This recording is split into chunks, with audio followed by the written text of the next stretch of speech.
হাফেজ মোহাম্মদ নাহিদুল ইসলাম এবং দ্বিতীয় হাফেজ মোহাম্মদ মাহির আলম সামিরকে পাগড়ি প্রদান করাচ্ছেন আজকের মাহফিলের প্রধান আলোচক, প্রধান অতিথি, বিশেষ আলোচক এবং মাদ্রাসার পরিচালক বৃন্দ সহ হাফেজ সাহেব সহ আরো অনেক গণ্যমান্য ব্যক্তিবর্গ।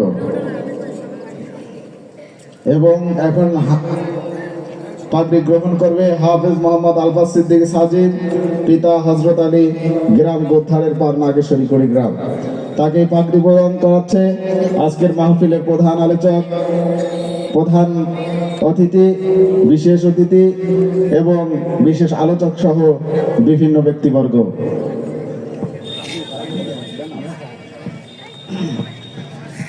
চার নম্বরে হাফেজ মোহাম্মদ আবু রেহান, পিতা মমিনুর রহমান, গ্রাম হেমেরকুটি মাস্টারের হাট, হলখানা কুড়িগ্রাম।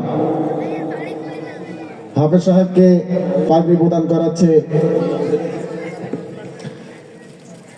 আলহামদুলিল্লাহ। হাফেজ সাহেবদের